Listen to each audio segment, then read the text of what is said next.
Good day, good day, good day. Afternoon or night, wherever you might be. I am Toni Bee, hitting you up from the CCTV studios. Been a long time since I saw y'all. Been a long time, but we've been doing some things. We've been moving along. She has a website now. Who am I? I'm Toni Bee. I'm a poet from Boston, Massachusetts, and this is the start of my podcast. We are here in Cambridge, Massachusetts in 2026. It's February 3rd, 2026, and is it the 4th? It's Wednesday the 4th. And this is the We Revolutionary Podcast. We starting off like this by reminding y'all of who she is. Who is she? Well, Toni Bee started some time ago. Do we say decades? No, we don't say decades because we look youthful. And so we started some time ago really on Prospect Street in the Cambridge Community Television old house. That's how we started. We came to we, I, she. We do pronouns now. My name's Toni Bee, and my pronouns are she and her and bee, because I be buzzing. And what do I be buzzing about? You. I be buzzing about artists and poets, melanin folks, and digital creators. That's what my show is about. I speak with my hands. I've went to an interview before, and I was like, ooh, will I get this job? And I kept talking with my hands, and I kept looking at my hands. So I was like, ooh, maybe I won't. But I'm back. I never really left. She might have been a little, what have we been doing? We are perfect people just like you, and I just wanted to say hey and talk to you all about the We Revolutionary Podcast, where I'll be talking to you, artists, digital creators. It is time. The history, I just want to talk about history just a little bit because the Cambridge Community Television station, I want to say, is kind of like the first podcast. Before podcasts were a thing, there was neighborhood television stations that came out of the push for people to have a voice. And Cambridge Community Television was one of the first. When I came into Cambridge and I lived here, I was growing up my daughter, and they had a citizen journalist program, and I joined the citizen journalist program. And we were to have a Bee Live. My show is Bee Live with Bee, and I had the show, and then I had a blog. And it was a beautiful thing. I brought guests on, etc. And I remember when they moved over to Mass Ave, into this wonderful building right now where we are right in the center of Central Square. And it was, the space is massive and wonderful. That was way before the word podcast was even thought about. And so now, what Cambridge Community Television was doing, folks were having podcasts. And so I've decided to return. Folks is going viral and all that. And I've decided to return and do We Revolutionary in this revolutionary year. Cambridge and Boston is celebrating 250 years of the start of our nation, when we pulled away from Britain, when we became our own United States of America. Well, not quite. That was to come along later. But we became a nation. Neighbors, folks were called to create an army. They were your neighbors and your friends. And an army was called. George Washington came. Where did George Washington? The wonderful thing is, where did George Washington have his first headquarters? In Cambridge, Mass, at Longfellow House. The wonderful thing about that is sometimes it takes a while for you to know exactly where you are. Sometimes one could be operating within a veil a veil of trying to survive and trying to thrive. And for so many years I was, but for so many years women be, men be. I want to talk to the sisters out there. We be thriving to survive, us mothers who are single and raising our kids. And that's who I was. Actually, I became the Poet Populist of Cambridge. I was the first woman to do that. I actually, in 2016, I know I'm 32-ish, but in 2016, my 37-year-old self became the poetry ambassador of Cambridge, Mass. How do you magnify that? How do you use that for your own ability and magnify it and become and Sometimes, like I was saying, that surviving and thriving kicks in. Sometimes you put on glasses and your glasses is looking through one of survival and thriving, and that's what I was doing, y'all. I didn't realize who I was. Do you know who you are? I didn't realize exactly who I was, exactly the impact that I was making on the world as a melanin woman. Sometimes we don't, but it's nice when you wake up. In fact, I took a little vacation from myself, about for 9 years when I was supposed to stop and discover myself. I was like, Lord, I want this. If you have an interesting relationship with God, you'll hear, are you sure you want that? And I was like, yes. And so I went down that path for a number of years, instead of doing the self-work. And now it's been a glorious summer, a glorious fall, and we are here in winter 2026. And I'm experiencing a revolution within myself with the We Revolutionary podcast. So what are we going to talk about? What are we going to talk about? Where is it at, y'all? Where is it at? Because she needs it. She needs it. When I saw you before, I'm 42-ish. So, I might need glasses now. Some of the work that I was doing before when I was here was talking about us. I've always been talking about us. Actually, I started talking about us artists who are revolutionary, and I thought they were awesome because I was a freelance writer for Dorchester Community News. Shout out to those who know that. Dorchester Community News, Infield's Corner. For years, I worked at Bay State Banner for some time. And so I had this telling the stories of melanin people in my bones. I was like, wait, these little events that happen in Boston, nobody's talking about it. Maybe I should. And I found that even when I came to Cambridge, that's what I did at CCTV with the Neighbor Media program. And that's what I continue to do. I can't stop taking pictures of you all. I can't.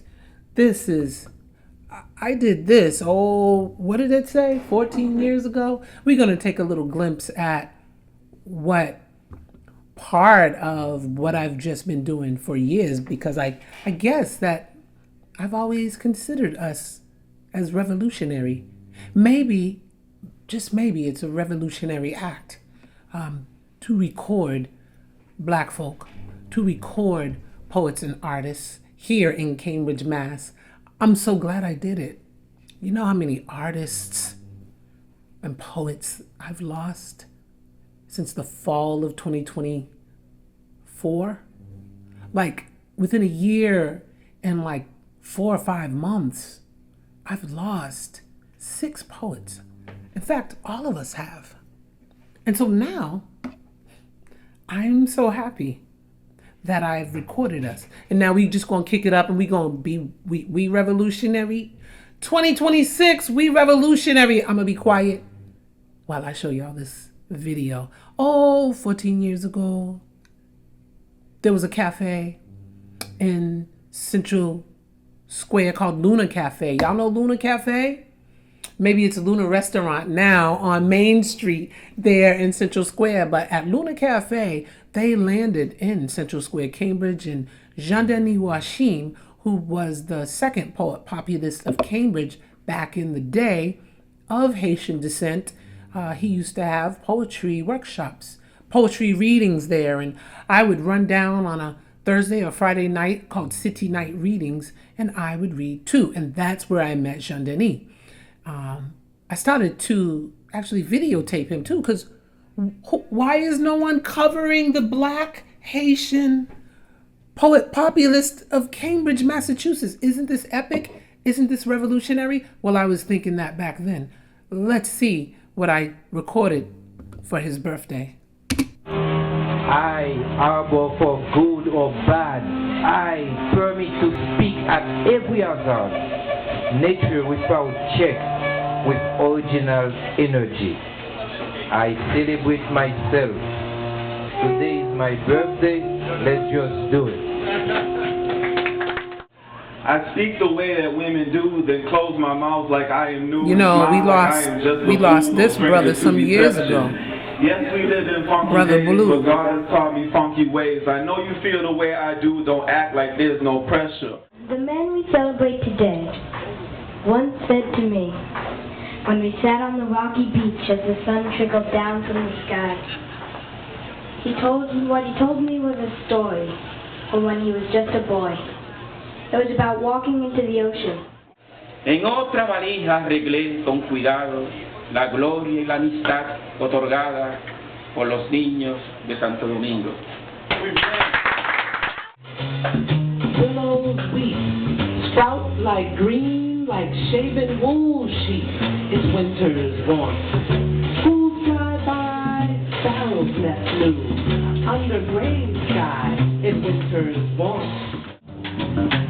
Soleil agita su tête, pays à grandir en monde. Soleil agita su tête, pays à grandir en monde. Soleil agita su tête, pays à grandir en monde. L'idée de toutes les tailles secrètes, il y a tout beaucoup d'eau. Soleil agita su tête, pays à grandir en monde. Soleil agita su tête, pays à grandir en monde. Soleil agita su tête, pays à grandir en monde. That's what we was doing in Cambridge, and that's what we continue to do in Cambridge. Actually, I should probably share with you all that Dany now is the owner of Little Crepe Cafe. Little Crepe Cafe is located on Oxford Street, 102 Oxford Street in Cambridge. And may I say, I delight in it. You all should go there. And guess what? Let me tell you my favorite. Le Crêperie. Le Crêperie.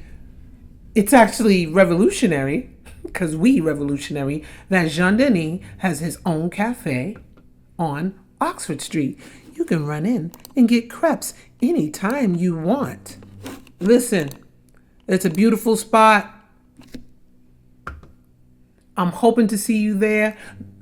The other caveat is on every Friday night, my Haitian brother has a poetry reading.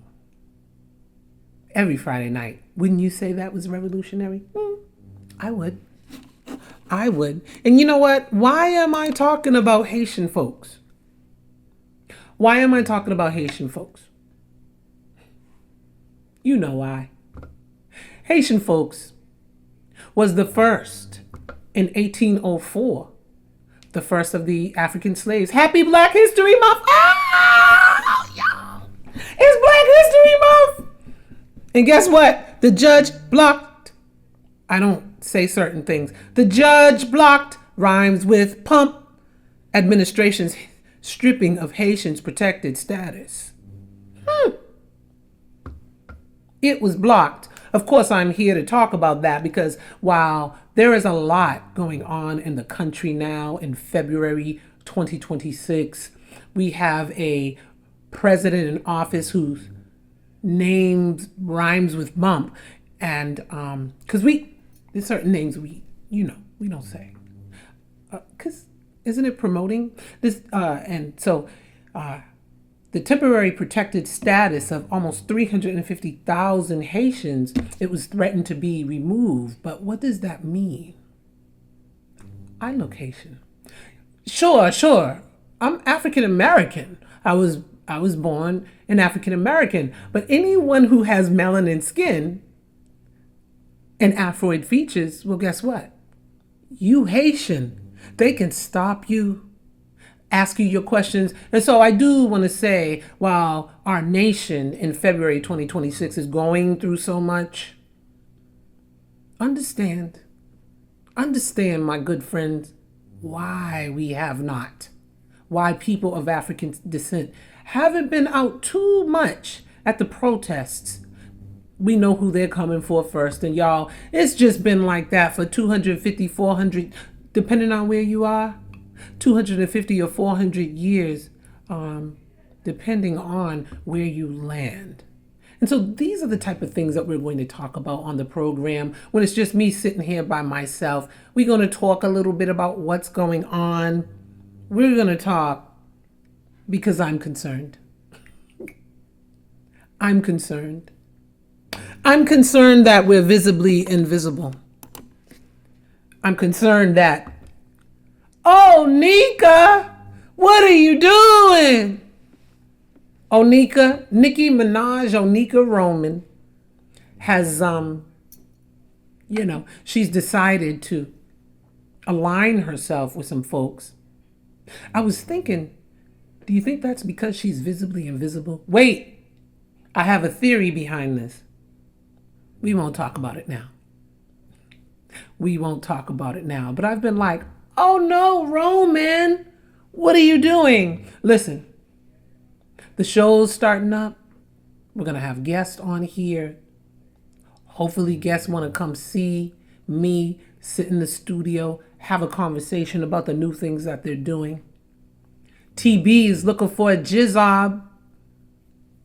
Wait, I don't know if doing this show will open doors for me.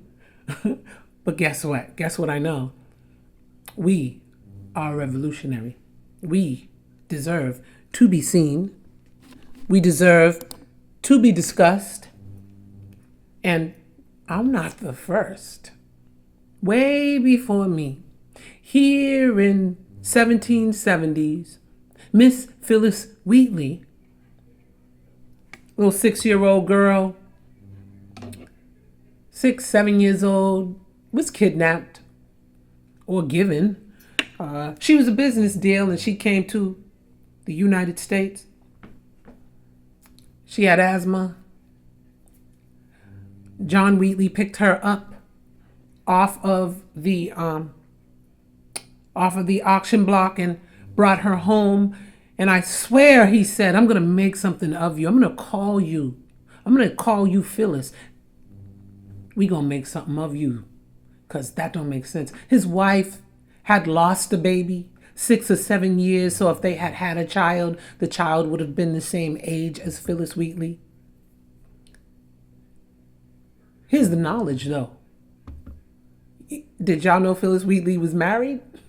Phyllis Wheatley, actually her full name is Phyllis Wheatley Peters. And so when we talk about information and we talk about crimes and we talk about we revolutionary, why didn't we know as a nation? Why did it take me, okay, so I'm 32 now. Why did it take me to the age of 40 or 43 to find out that Phyllis Wheatley was married? There are so many stories that aren't told and so many stories that need to be told. And I'm hoping that you will join me, because we revolutionary. We will, again, my name is Toni Bee, and you can visit my website. It's me. Hello. It's me. And this is the site where we're at, tonibee.org. Check me out. I will make sure that I have flyers and I will promote, and you will be able to catch We Revolutionary on CCTV, on IG, on my YouTube page. Find me, y'all, because I'm going to find you. We about to do this because we are revolutionary, and I'm going to have several pieces of programming this year around the 250th anniversary of our nation, and I hope you watch. Will you watch? Check me out, ToniBee.org, and I'll make sure to see you soon. I'll advertise too. Check me out on IG, Toni Bee Writes, WRITES. Email me directly, ToniBeeWrites@gmail.com, and I'll see you. Mostly stay safe. Carry your papers on you. Carry your identification papers, just in case you get stopped. I want to say that for all Americans, especially African Americans, people of African descent, actually. Carry your papers on you so folks know you're legal. I'm not really sure of the whole process of getting stopped, but just carry your papers on you so you stay safe. I got mines on me.